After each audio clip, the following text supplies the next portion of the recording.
I'm Mark Hoke, and I've got to tell you about the incredible Family Soul Restaurant. They're the only soul food restaurant in Northwest Las Vegas, and simply put, they're the best in the city. Dan and his family have always treated me like I was a part of theirs every time we come in, and we never leave hungry. Start off with the amazing appetizers like their mac and cheese crab balls, crispy wings, and Dan's soul rolls. Then dive into Family Soul's dinners with homemade catfish, hot links, and fried chicken with all the amazing sides you could ever want, and finish it off with homemade peach cobbler and banana pudding. Plus, they're now open for breakfast Friday through Sunday, too. So head on over to Family Soul Restaurant right now at 2300 North Rainbow Boulevard, Suite 108, just off the Lake Mead and Cheyenne exits of I-95. Check them out at FamilySoulRestaurant.com or call 725-205-5085 for hours and their menu. Mention KDWN and get the People's Choice Special of catfish, yams, and greens for just $15.99. It's food for the soul and the family. Family Soul Restaurant. 1015 FM, 720 AM. KDWN, the talk of Las Vegas. Ladies and gentlemen, welcome to the #1 professional wrestling radio show in Las Vegas. This is the Mark Hoke Show. The Mark Hoke Show. 1 full hour of wrestling news, entertainment, and lots of Sin City surprises from inside the squared circle. Now, let's bring on the tag team of Andrew Fish Fain, Joe DeFalco, and your host, Mark Hoke. Oh, scissor me, Daddy Fish! Yeah! The Acclaimed have arrived! Woo! Better late than never, I guess. I would call it early. Well, no, because you were calling for it to happen at All or Nothing. All out. Oh, whatever. It was... It should have. But it didn't. And Joe had this discussion about it, that it kind of loses something when it doesn't happen when they had that kind of momentum. I don't know. And if they were going to do it, they should have. He's right. If they were going to do it, they should have done it then, as opposed to waiting the 2 weeks or 3 weeks. I don't know. It seemed like everybody was pretty pumped up that night. But anyway, we'll talk about it. It didn't make any sense. If you're going to do it, why keep the belt on Swerve In Our Glory for 3 more weeks? Well, stuff happens sometimes. We all know that. Hey, this is the Mark Hoke Show. It is. I just thought I'd wake everybody up, including our fill-in today, Jared. Welcome back, buddy. Hope you're doing well. This, of course, the best in pro wrestling news and entertainment. We got 2 hours of pro wrestling excitement, news. It has been I thought it was a really good week this week, and we're going to talk all about it. Andrew Fish Fain in here with me right now. Joe DeFalco is going to be joining us in the second hour. Must be nice. Yeah, but... we have a lot that happened this week, but like I said, overall I thought this was one of those really good weeks of pro wrestling. All the shows, a lot of fun. There were a few goofy things that happened, but overall I thought this was a terrific week for both major companies. Yeah, it was actually a good week in the sense that there was no real negative stories coming out. It was all about wrestling and not about backstage politics. As much. But I may contradict you on that slightly, sir. But that story isn't just from this week. That story goes back a little way. This is a very interesting story, and we're going to lead off with this before we get into what happened on the mat, because behind the scenes at AEW and a little bit of, shall we say, tampering by World Wrestling Entertainment. As the stories broke, of course, a few weeks ago, and we really didn't touch on this very much because you kind of didn't have too much confirmation about this, but AEW had sent a letter to a cease and desist letter to WWE telling them to stop tampering with their talent performers. Yeah. Well, now we have found out where some of this tampering was going on. First, there was a confirmation story that Malakai Black, who has now left AEW, he got his release and apparently has a lot of personal issues he's dealing with, had been contacted by World Wrestling Entertainment to come back. And, obviously, if you remember what happened with him leaving, he had just gotten put in an angle. And all of a sudden, poof, Vince released him. He gone. and showed up in AEW pretty much immediately after that. Yeah, because didn't he have? No, it was Adam Cole that had the 30-day release, not the 90. Right. So we got that news, and then we hear of some. When I think, and it says a lot about Adam Cole to me. Bobby Fish, of course, if you know the dynamic there, Bobby Fish, Kyle O'Reilly, and Adam Cole were the Undisputed Era along with Roderick Strong. Thank you, Roderick Strong. I couldn't think of his name. In NXT for WWE, they never got a main roster call up. Cole wrestled a couple of matches on the main shows, but otherwise they were left down in NXT when their contracts all came up. And in fact, I remember Adam Cole's, they didn't even realize that his contract was up, and he stuck around to finish out an angle and then went straight to AEW. How did Roderick Strong's contract not expire? I don't know. I still haven't figured that out. But he's still in WWE. So the boys are all hanging out in AEW, and it was really unfortunate because all three of them got hurt. But Bobby Fish's contract just recently ran out a couple of weeks ago. But apparently WWE had reached out via Bobby Fish to talk to Adam Cole and Kyle O'Reilly to try and get them to come back to WWE as well. Now, those guys are under contract for a long time with AEW. This wasn't a situation where, they've got 30 days to go and they have a decision to make. Right. So Fish is telling them, let's go back to WWE. I was happy in WWE. I'm not happy here. And Cole and O'Reilly both told him to go pound sand.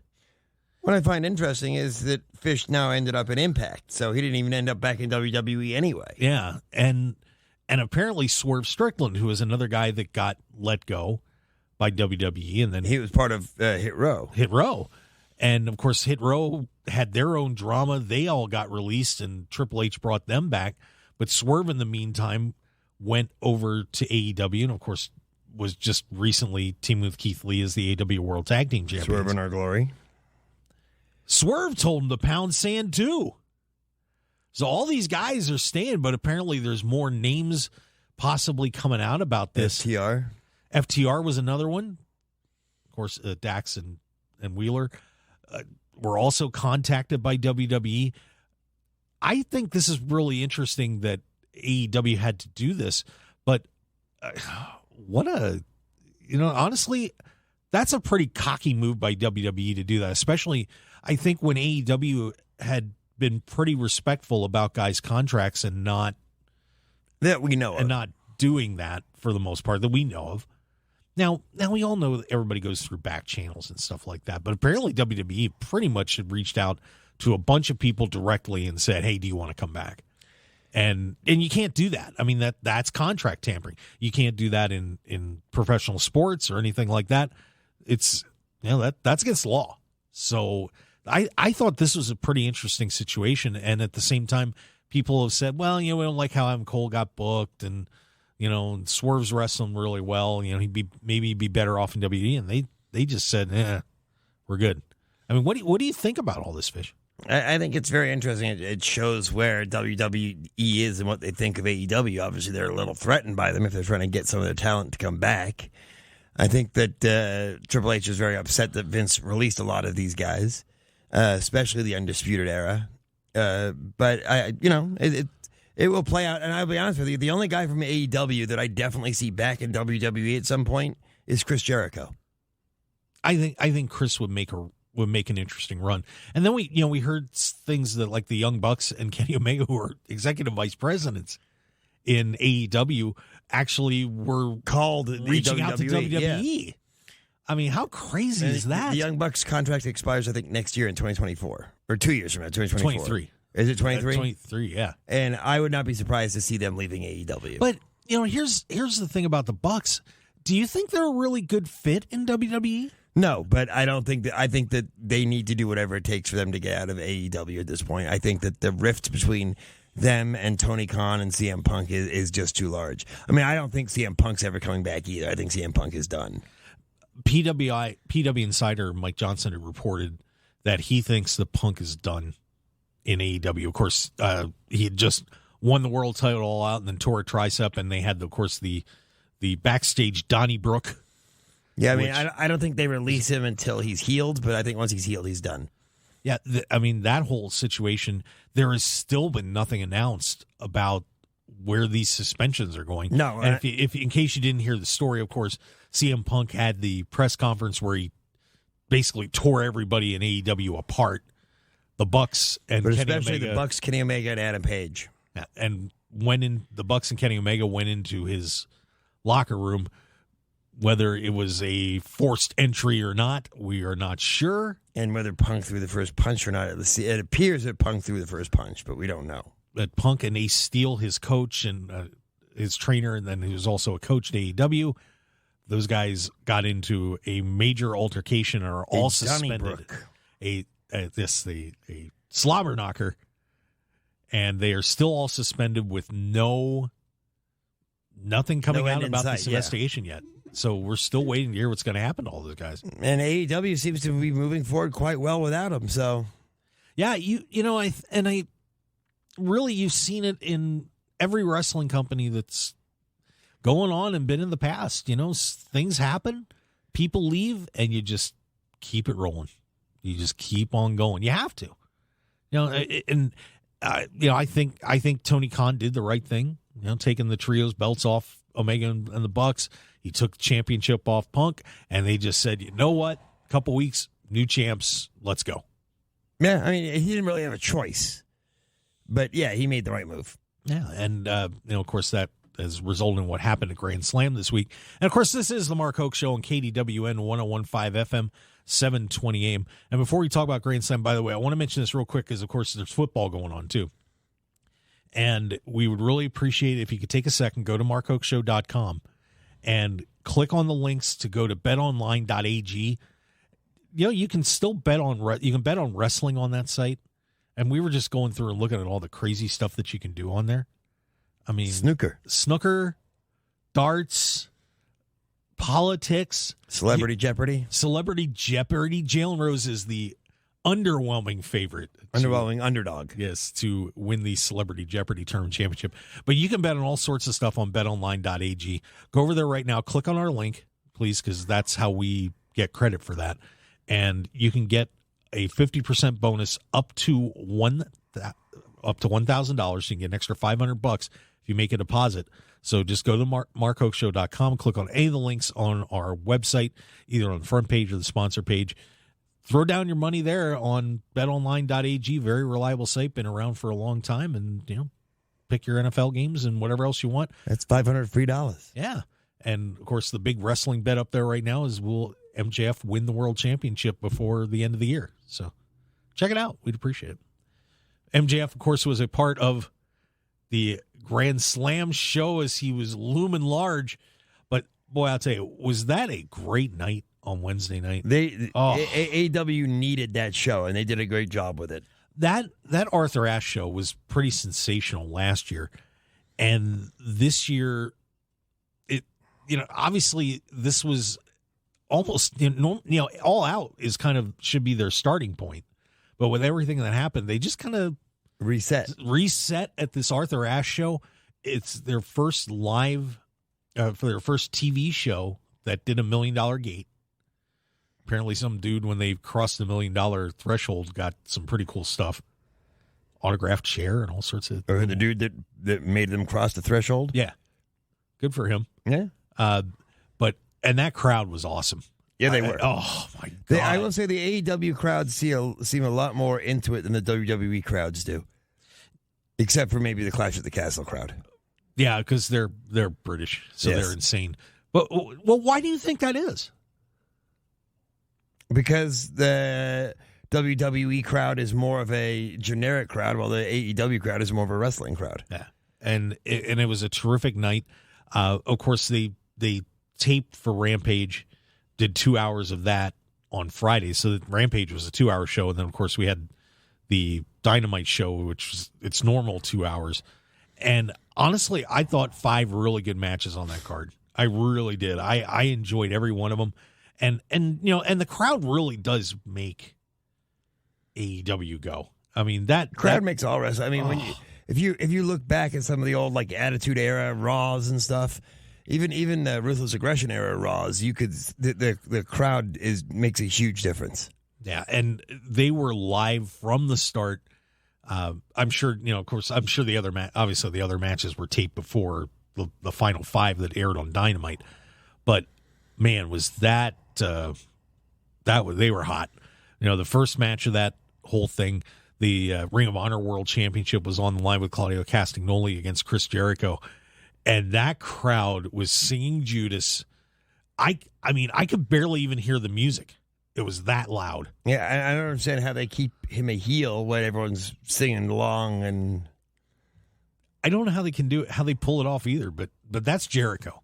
Absolutely. And it's really, we've talked about how he is consistently able to morph himself into whatever character he needs to do. And even with him being a heel in the Jericho Appreciation Society, people just love that dude. Yeah, that's respect. He was probably, Claudio got a pretty good pop too. But man, they were wild for Jericho. And of course, Chris Jericho ends up winning the Ring of Honor World Championship. Ironically, without any honor, by giving Claudio Castagnoli a low blow before hitting him with the Judas effect. The Huevos Rancheros come into play again. And Claudio's were pretty sore after that was over. But Chris Jericho, now the Ring of Honor champion. And, we're still waiting for the Ring of Honor show to get separated away from the AEW show. But in the meantime, and they need to do that, because as long as it's not, that championship doesn't mean as much. And I think that's tough because, you say world championship, but you've got 2 different world championships on the same show. And I think that makes it really tough. I mean, even though that's very problematic, there's no question. Yeah, you have the Ring of Honor championship, and it's the long history of that belt, and it's pretty cool for Jericho to win that. First guy to have the WCW, WWE, Universal, and AEW, and Ring of Honor titles. That was and I went back and looked that up, and I forgot that Jericho won the WCW championship, but it was after it was part of WWE. Yeah, it was in 2001. Yeah, but still, and I was actually looking at a list of people that could potentially do the same thing. It's a pretty short list, I would imagine, and most of those guys would have to win the AEW and the Ring of Honor titles. I would say most of them have to be in AEW. It would be people like, honestly, it's like Ric Flair, Kevin Nash, people that are long. Done. Long in the tooth. I mean, you'd have to find a way to bring Kurt Angle, because you have to. You got to remember, it's been 20 plus years since WCW was around. So someone has been wrestling at least 20 years because they had to have held the WCW title. Yeah, actually, Kurt Angle wouldn't be one of those guys. But it's fascinating when you look at that and you think, is there anyone? You could throw in the ECW title too, and then the list gets even shorter, I would imagine. Yeah, that would be a trick. Boy, you'd be pulling some serious, but guys that won, but there's very few guys that won the ECW title and the WWE championship. Rob Van Dam. Yeah, I guess Rob would be one. But I don't think he ever won the WCW title. No, he never won the WCW title. So you think about what Chris Jericho has done in his career, and it is just absolutely amazing. And the longevity that he's had and the popularity he has, that he's still going strong. After 30 years is still doing this, is unreal. This is the Mark Hoke Show on KDWN 101.5 FM 720 AM. We are the talk of Las Vegas. I am the aforementioned one, the Mark Hoke, the hokiest of the Mark Hokes. Andrew Fish Fain. That's me. Sitting across from me, looking sharp. That dapper black, man. Yeah, thanks. You're looking good, buddy. Appreciate it. You're still ugly, but you're looking good. Thank you. No problem. But yeah, so that was the first match on that card. And then we kept rolling on, and this was just nonstop as we headed into the match that we referenced earlier in the show, the AEW World Tag Team Championship rematch from All Out, the Acclaimed and Swerve in Our Glory. And Max Caster and Anthony Bowens have completed that journey. They are now the AEW World Tag Team Champions. And, one thing that really has impressed me, when you looked at that team before the Acclaimed, Bowens was the powerhouse. But I don't even know if that's the case anymore with some of the stuff. When you see what Max Caster is doing in the ring, I mean, he deadlifted Keith Lee, Keith Lee is a very large dude. To say the least. Very large dude. He's pushing they think they list him about 345, 350. They might be cutting him short on that. But Caster is just managing to throw him around and do things with him that I couldn't have imagined he'd be doing with 3 years ago. I mean, it's been really cool to see. It's cool to see a team that they threw them together and has not only thrived but is so ridiculously over right now. It's not funny. The question is, how long do they keep the belts on them for? And who's next? That's going to be the trick, because you have a team that is super popular, and FTR referenced it right off the bat after they won the match. They go backstage and they're talking to FTR, who of course right now is the Ring of Honor Tag Team Champions, the IWGP Tag Team Champions, and the AAA Champions. That's the Mexican Championship. And they're like, we're the number one contenders. And you're just kind of sitting there like, well, do you give FTR the fourth set of titles? Or do you let the Acclaimed get the rub and beat those guys? Which, I couldn't imagine how that would. Because it's an interesting dynamic. Yeah, because the Acclaimed beat them, unfortunately, that lessens their other title reigns. Right. It's a trick. That is a trick. But, and Keith Lee and Swerve Strickland, unbelievable. I wasn't real thrilled about this team at the beginning. But I have to say that as those guys have gotten to wrestle together more, they're incredible professionals. And they have looked really good as a group. I hate to see them break up, but I think at the same time too, Swerve. People hate Swerve. He's got the most boos out of anybody on that card on Dynamite Wednesday night. Yeah, he gets some heel heat. He can get a crowd riled up, and I never really knew he was capable of doing that. But and when you're talking about a show that had MJF, for him to get the most boos, that's saying something. Man, people just can't stand. I mean, but he just has a real good. He portrays a real good cocky attitude. Yeah, it's an arrogance, and it is phenomenal. So we'll see where those two guys go. I hope we maybe get a rematch, but then we'll see what happens. That would be the third one. I don't know how many more times you can beat that dead horse, but then again, WWE does it constantly. So. There's much horse beating in wrestling. Yes. To say the least. But but one thing we were talking about on the air is I would love to see Keith Lee go after Wardlow for the TNT title. Wow. That would be a hell of a match. Oh. And both of them, really. Yeah. But Keith Lee, you're looking to challenge Wardlow's size, and Keith Lee would be the perfect guy to do it. So. And I somehow doubt Wardlow will have the powerbomb party with Keith Lee that he had otherwise. It'd be fun to see him try, though. Hey, real quick, as we get ready to head into break, want to remind you guys, if you need some legal representation, we would love to have you give our buddy Dutch Boyd, of course, the 3-time World Series of Poker bracelet winner, a visit over at VegasCounsel.com. Of course, Dutch specializes, he can do just about any area of law, but he specializes in personal injury, business law, and startup, cyber law, crypto clients. So those of you crypto crazies out there, he's there to help you out. Get over to VegasCounsel.com. You can set up your free consultation with Dutch right now. The guy knows how to win. He wins at the poker table. He wins in the courtroom. Graduated from law school at 18, Fish. 18! Must be nice. Dude's pretty awesome. And to be honest with you, he's a good friend of mine. He's terrific. Promise you, he's going to take care of you. So get on over there to VegasCounsel.com and say hi to our friend Dutch Boyd. All right. And we're getting ready to go to break. More of the Mark Hoke Show as we continue to break down what happened at AEW Grand Slam on Wednesday. And a lot happened in WWE, too. Things are getting exciting over there. We're going to have time in a while. Yeah, we're going to have it all for you, so stick around for more here on the Mark Hoke Show on KDWN, 101.5 FM, 720 AM, the talk of Las Vegas. Hi, this is Mark Hoke. Has out-of-control inflation, gas prices, and grocery costs wrecked your wallet? Then check into automated day trading with Trading Made Easy.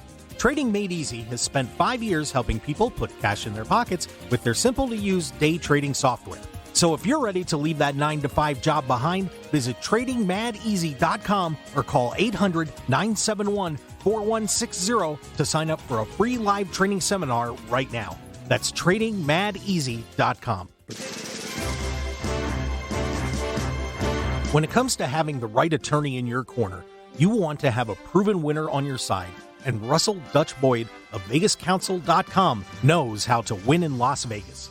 Boyd graduated at 18 years old from law school and is also a 3-time World Series of Poker bracelet winner. And no matter what legal challenges you're facing, Boyd will help you through it all. As a litigation attorney, he covers multiple areas of law, including personal injury, business law and startup, cyber law, and crypto clients, and whatever else you might need to navigate the legal waters of Las Vegas and beyond. Just visit VegasCounsel.com to set up your free initial consultation today.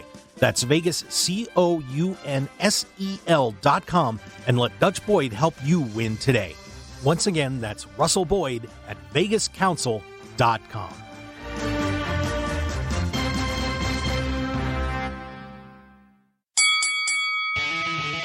This is the Mark Hoke Show. The Mark Hoke Show. Here again, your host, Mark Hoke. Oh, is that my cue? Apparently. It usually is. Welcome to the Mark Hoke Show, or welcome back. I'm Mark Hoke. Thanks for being with us here on KDWN, 101.5 FM, 720 AM. It is the station so nice, it's on your dial twice. 2 for you.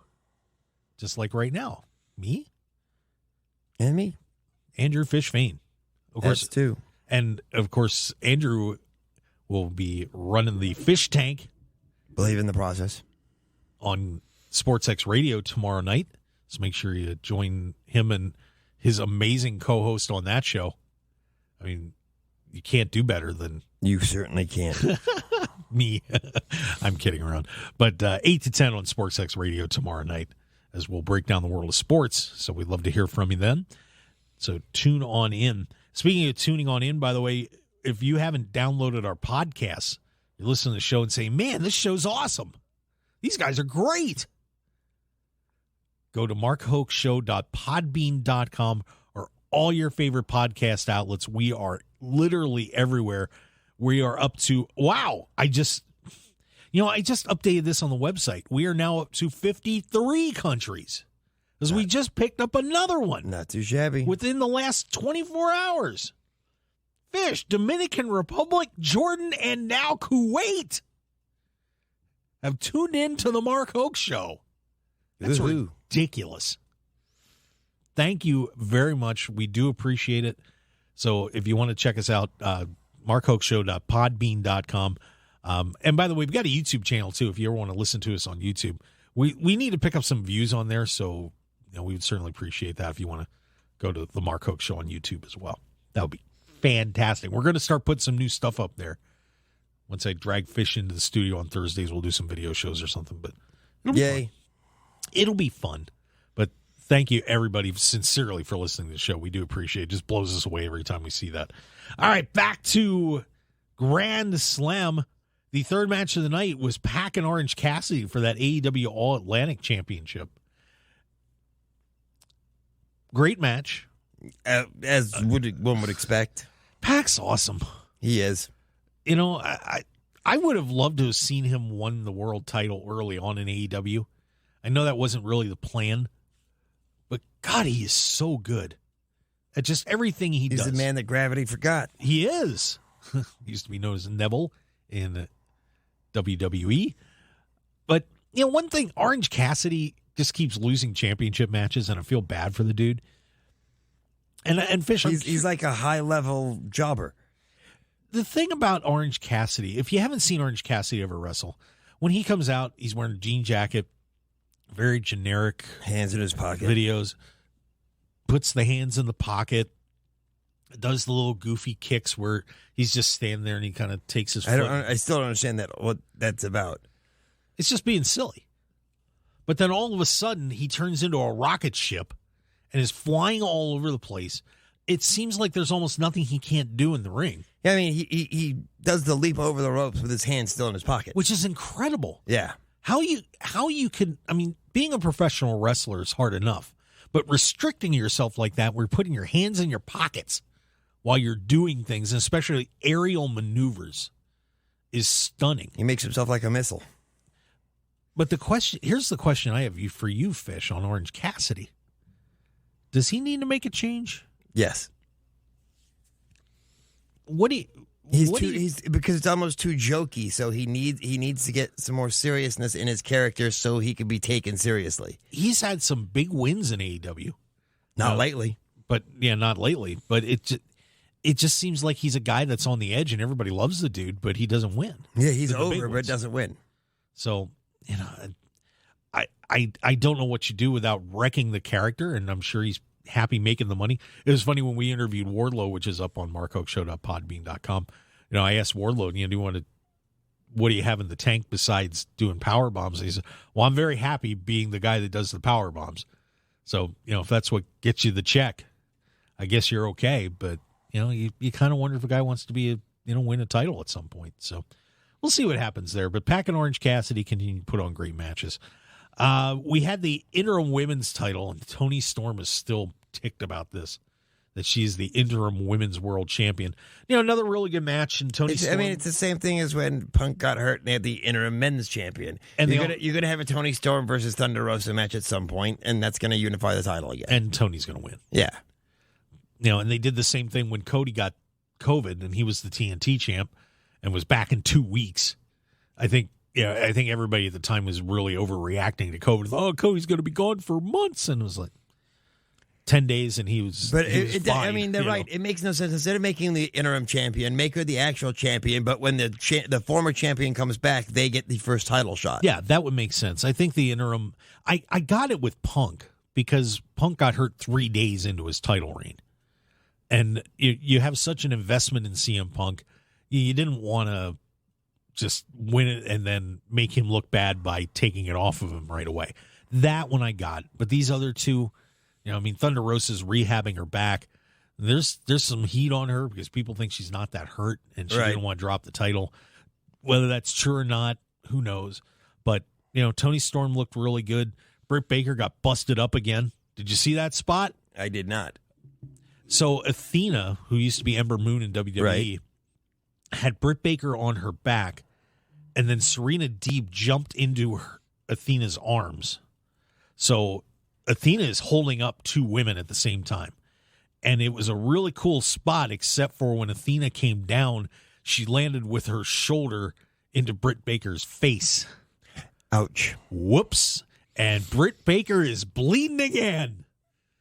DMD needs an MD. Yeah. But then Britt just played it up in the end. They had a big Donnybrook.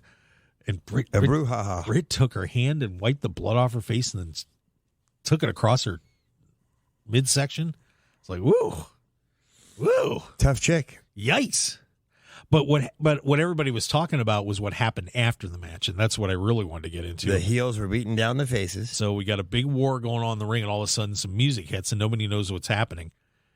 And the former Paige, now going by her real name Saraya, comes out, and a collective from the crowd for like 2 minutes. The place went nuts. They were going crazy. She walks down to the ring. Everybody clears out. She's doing her "this is my house" thing. But here's the problem. Part of the reason she was released from WWE is she can't wrestle.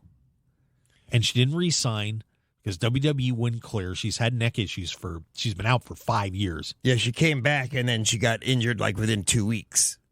And now she's back and everybody was acting like, oh my God. But she can't fight anybody. She is still not medically cleared to go. I would imagine she'll have easier time being cleared by AEW doctors than WWE doctors. Well, we'll see about that, but I question doing something like that where everybody's so scared of her, but she can't fight.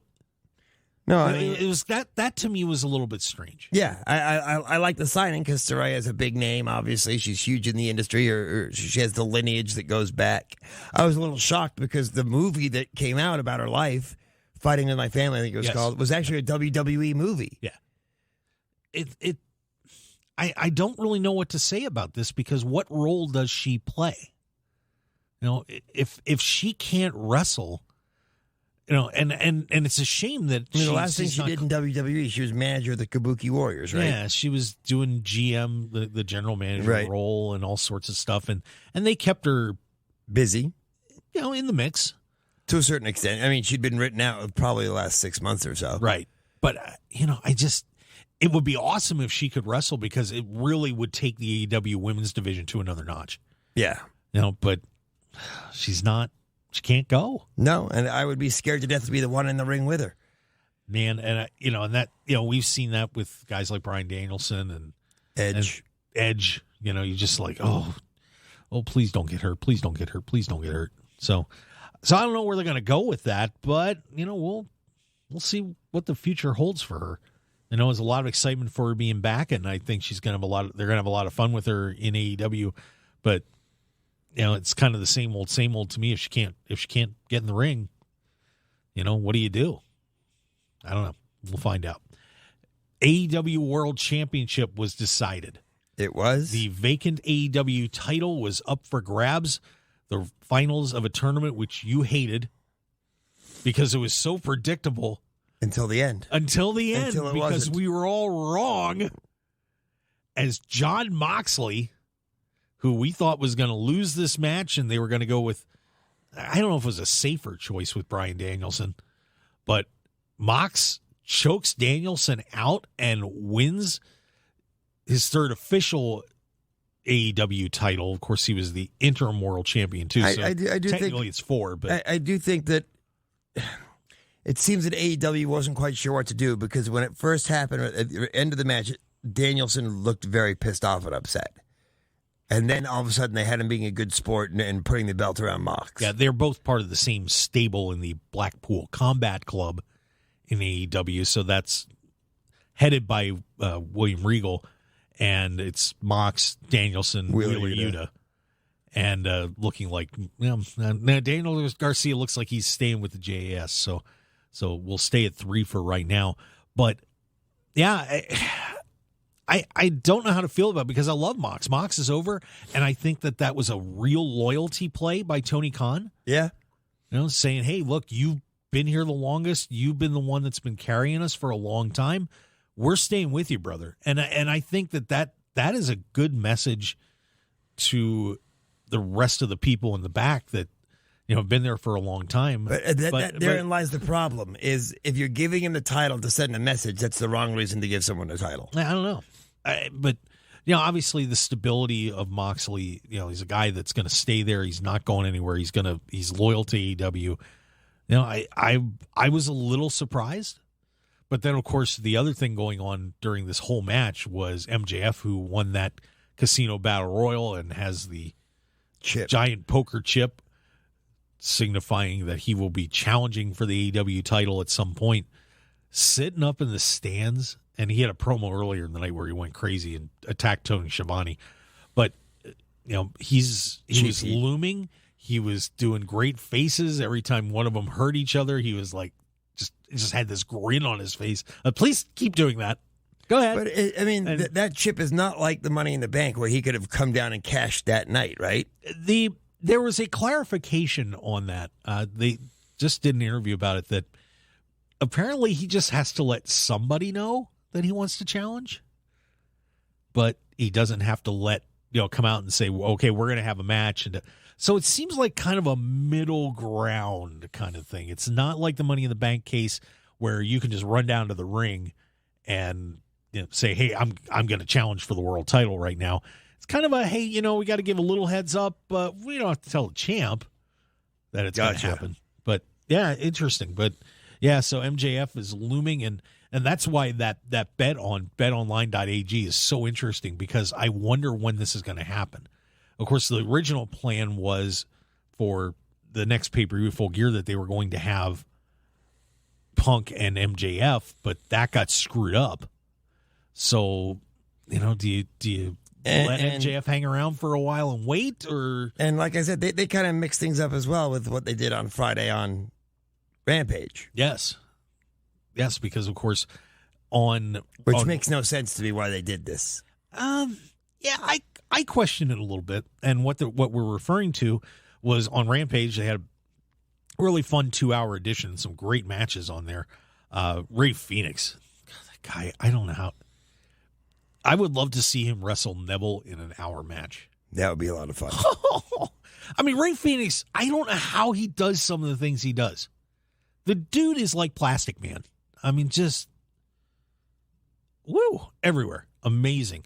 But he actually lost to Jungle Boy. Really good match on there. Had a terrific match with Powerhouse Hobbs and Ricky Starks as Starks got his win back. Eddie Kingston gets disqualified after beating Sammy Guevara because he wouldn't release a submission hold. So that rivalry is going to go on for a while. Action Bronson and Hook. And Bronson actually, the rapper actually looked okay. Did a decent job. A weird one was Sting and Darby Allin against the House of Black without Aleister Black. They're not really the House of Black anymore. Yeah, I don't know what you do with that, but Julia Hart took a nasty bump in that one. The young, I think she's 19 or something like that, 19 or 20. Yeah. But she took a really tough hit on a table in that one.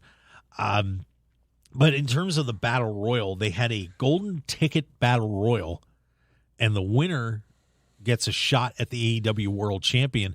And that was but what's the point of having the ladder match at All Out if you're going to have the same match at Grand Slam? Well, I don't know. I mean, they are basically the same match, right? Or at least the result is. Well, this was a Battle Royal, but the end result is that someone got a world title shot. And, of course, by the way, this is the Mark Hoke Show on KDWN, 101.5 FM 720, and Mark Hoke, Andrew Fish Fain. We're not wrestling for the title, but Hangman Adam Page is. Who was in the Battle Royal? So I did not see I did not see Battle Rampage. Royal was, as I scroll down through my list here, Brian Cage was finally back on AEW TV. He had a good showing in that. Dalton Castle was in there. My good buddy there, the Peacock. I was very excited to see him.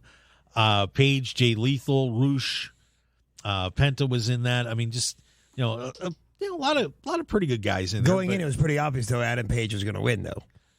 If you look at the names in the match, I didn't think so. I really thought that when they were doing this was going to be kind of a transition opponent for Mox. But with Hangman Adam Page winning, this is not a transition. No, but they should have made it for the secondary title and not because you shouldn't have two guys who have basically a golden ticket to wrestle whenever they want for the AEW World title. Unless you're going to have a triple threat? What? Unless you have a triple threat with Mox, Page, and MJF. Oh, that could be fun. But you didn't need to give Page the golden ticket to do that. I agree. I was surprised. I thought that this might have been a good opportunity. It lessens the what's the word I'm looking for? The prestige, I guess, of winning the poker chip. I agree to a point. Yeah, I just, like I said, I'm really surprised that Page won this because, if CM Punk hadn't showed up in AEW, Hangman Page might still be the champion. Yeah. It was a 2-year build to him winning that belt, and then Punk gets it off of him at Double or Nothing here in Las Vegas over Memorial Day weekend. But you have to wonder if Page he didn't hold the belt that long. No. But you'd have to wonder if Page would have still been the champion at this point. And now, he's going to, he never got his rematch. So to their credit, I guess, Page is going to get it. But like I said, I think it just convolutes the title picture a little bit there. I am with you on that. Yeah, it makes MJF's win a little less important. Yeah. So, But that will be an interesting dynamic with Moxley looking over his shoulder with Hangman Adam Page Is the golden ticket the same rule as the poker chip? I think it's just a title shot at some point. So golden ticket. Isn't that going to be walking around with a giant golden ticket? Maybe you could take the golden ticket and tape it to the poker chip. Or maybe you paint the poker chip gold and just... I don't know. I said, it just doesn't make any sense, especially right after it was only a couple of weeks ago that he won the poker chip. Yeah. So, like I said, we'll see where that goes. One other thing I wanted to mention about the Rampage show as well is Jade Cargill continues her dominance. She wrestled Diamante and defended the TBS championship, which is the secondary women's title in AEW. But I really think you've got to be a little bit concerned about, with Chris Statlander out, what's there for Jade Cargill. But the women's division isn't big enough to have two titles. Well, it isn't good enough to have two titles. That you might have a debate about. They have enough people there. There's a lot of really talented female wrestlers in AEW. Not as deep as the WWE roster, mind you, but I just wonder where you're taking Jade Cargill at this point, because if we remember the Goldberg streak, eventually people were just like, get this over with. We're tired of seeing Goldberg win. Of course, they inflated his win total. With Jade, they're not. I mean, they're keeping tight track of that. Yeah, I mean, the only streak that hadn't had that effect was the Undertaker's WrestleMania streak, and that's because it was only at 21. Right. So she's at 38-0, and but the thing about Jade is that while she is an incredibly athletic talent, she's still very raw in the ring, and I just don't know who you have challenge her at this point. Do you maybe dig up a Britt Baker? Serena Deeb, I think, would be interesting, but I don't. But the thing is that I don't know if she can if she could put on a good match with Serena. Now, Serena Deeb could probably carry her, but they're in the actual title picture. Isn't it a step down for them to go for the lower title all of a sudden? Well, it's like the Intercontinental title. It's. Yeah, okay. It's still a championship. Serena Deeb related to Freddie Deeb, by the way? No. The poker player? No, she is not. Good try, Fish. Good try. But I just, like I said, I just wonder where you take Jade Cargill at this point, and how far does this streak go? I would have her fight Toni Storm. I don't know. Thunder Rosa would be interesting when she comes back, even though she's not going to. But she's probably going to take a loss come back to Toni. As a champion. But I think they were really building towards Jade and Chris Statlander before Chris got hurt. But she's going to tore up her knee, so she's going to be out for a while. So I don't know. I just, Jade is such an athletic freak. If you've never seen her, my God, this woman is ripped. One of the most incredible female athletes I've ever seen in my life. I mean, she could do anything. I think if challenged to do it. No, absolutely. But I think they may have done this a little too quick. But of course, how do you beat someone who's she's taller than everybody else, she's stronger than everybody else. It's like putting Arnold Schwarzenegger in a room with a bunch of ping pong players. It's just she's ridiculous. She dominates. So I don't know, Fish. We'll see, but that's part of the fun of pro wrestling. And that's part of the fun of booking a card too. Absolutely. Oh, but it was a great week at AEW, and of course, like I said, we've got WWE coming up too. We're going to be talking about that in the second hour. Of course, we're going to get to be joined by Joe DeFalco and the newest Oos. We got all sorts of cool stuff happening over there. And I'm just, like I said, I'm just trying to see if there's any more AEW stuff I wanted to mention. But there was a story about Toni Storm, by the way, now since we're mentioning the women, that she is a little frustrated about being the interim champion, and she's been kind of taking pot shots about that with Thunder Rosa being hurt. I don't know. Because in the record book, it doesn't go back down as a championship reign, because if it does, this would be Moxley's fourth reign. So since it's Moxley's only third, Toni Storm's interim reign doesn't go down as a title reign. Yeah, and this was her quote, by the way. As champion, it's going to be difficult. I knew when I won not to get too excited because I knew it was going to be hard, not too worried about it. Thunder Rosa could come back, and I'll beat her. Then we'll all be good. When you become champion, that's when the real blank starts to happen. I'm thinking about what kind of champion I'm going to be. If you're a good champion, there's obstacles you have to overcome. I will have to work twice as hard. So you can just kind of tell she's like, ugh. I'm glad I won, but I don't know. So we'll see what Toni Storm does, but she's clearly upset. Yeah. As well, I think she should be. She should just be the world champion and have it over with. Yeah, but that's not on Thunder Rosa as much as that's on AEW. Yeah, depending on your point of view. Well, you know what? You know what they could do? You know what Toni and Rosa could do? They could take and have a nice sit down and talk this out. Just down the street from us is the station at Unique Eats. My friend Dominic, award-winning chef. Boy, I'll tell you what, if you want to have a great breakfast or lunch, there is the place to go. Dominic Tedesco, the chef's been on TV. I mean, they've got omelets, incredible breakfast, sandwiches, pastas, award-winning pizza. He is a great pizza chef. Smoothie bar, full vegetarian menu, whatever you want, they can do it. And they cater. And Dominic does great catering. He can do it forever here in Las Vegas. 3100 South Durango, Suite 100. And, of course, you can give him a call, 702-992-3038. Visit the website at uniqueeatslb.com. Stop on down there, have a great meal. Well, no, you can't stop by the station. We won't let you in. But go to Unique Eats right now. We would certainly appreciate it. And, hey, we've got another hour of the Mark Hoke Show coming up. Joe DeFalco is going to be joining Andrew and I. Just stick around for more here as another great hour of pro wrestling news and entertainment on KDWN 101.5 FM, 720 AM. Stick around. We'll be right back.